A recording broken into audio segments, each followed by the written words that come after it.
नमस्कार साथियों, आप सभी को करवा चौथ की बहुत बहुत शुभकामनाएं। आज मैं आपको करवा चौथ की कथा सुनाने वाली हूँ। बहुत समय पहले की बात है। एक साहूकार के 7 बेटे और उनकी एक बहन करवा थी। सभी सातों भाई अपनी बहन से बहुत प्यार करते थे, यहाँ तक कि वे पहले उसे खाना खिलाते और बाद में स्वयं खाते थे। एक बार उनकी बहन ससुराल से मायके आई हुई थी। शाम को भाई जब अपना व्यापार व्यवसाय बंद कर घर आए तो देखा उनकी बहन बहुत व्याकुल थी। सभी भाई खाना खाने बैठे और अपनी बहन से भी खाने का आग्रह करने लगे, लेकिन बहन ने बताया कि उसका आज करवा चौथ का निर्जल व्रत है और वह खाना सिर्फ चंद्रमा को देखकर उसे अर्घ देकर ही खा सकती है। क्योंकि चंद्रमा अभी तक नहीं निकला है, इसलिए वह भूख प्यास से व्याकुल हो उठी है। सबसे छोटे भाई को अपनी बहन की हालत देखी नहीं गई और वह दूर पीपल के पेड़ पर एक दीपक जलाकर चलनी की ओट में रख देता है। दूर से देखने पर वह ऐसा प्रतीत होता है कि जैसे चतुर्थी का चाँद उदित हो रहा हो। इसके बाद भाई अपनी बहन को बताता है कि चाँद निकल आया है, तुम उसे अर्घ देने के बाद भोजन कर सकती हो। बहन खुशी के मारे सीढ़ियों पर चढ़कर चाँद को देखती है, उसे अर्घ देकर खाना खाने बैठ जाती है। वह पहला टुकड़ा मुंह में डालती है और उसे छींक आ जाती है। दूसरा टुकड़ा डालती है तो उसमें बाल निकल आता है और जैसे ही तीसरा टुकड़ा मुंह में डालने की कोशिश करती है तो उसके पति की मृत्यु का समाचार उसे मिलता है। वह बौखला जाती है। उसकी भाभी उसे सच्चाई से अवगत कराती है कि उसके साथ ऐसा क्यों हुआ।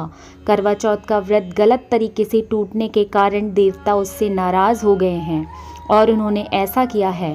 सच्चाई जानने के बाद करवा निश्चय करती है कि वो अपने पति का अंतिम संस्कार नहीं होने देगी और अपने सतीत्व से उन्हें पुनर्जीवन दिलाकर ही रहेगी।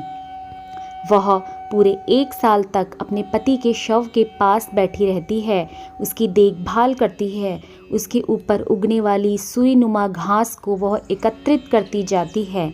1 साल बाद फिर करवा चौथ का दिन आता है। उसकी सभी भाभियां करवा चौथ का व्रत रखती हैं। जब भाभियां उससे आशीर्वाद लेने आती है तो वह प्रत्येक भाभी से यम सुई ले लो, पिय सुई दे दो, मुझे भी अपनी जैसी सुहागिन बना दो, ऐसा आग्रह करती है। लेकिन हर बार भाभी उसे अगली भाभी से आग्रह करने को कह चली जाती है। इस प्रकार जब छठे नंबर की भाभी आती है तो करवा उससे भी यही बात दोहराती है।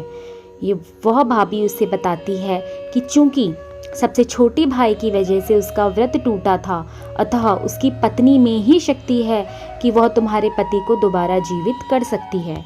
इसलिए जब वो आए तो तुम उसे पकड़ लेना और जब तक वो तुम्हारे पति को जिंदा ना कर दे उसे नहीं छोड़ना। ऐसा कहकर वह चली जाती है। सबसे अंत में छोटी भाभी आती है।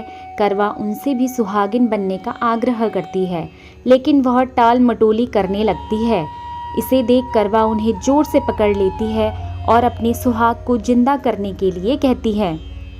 भाभी उससे छुड़ाने के लिए नोचती है, खसोटती है, लेकिन करवा नहीं छोड़ती है।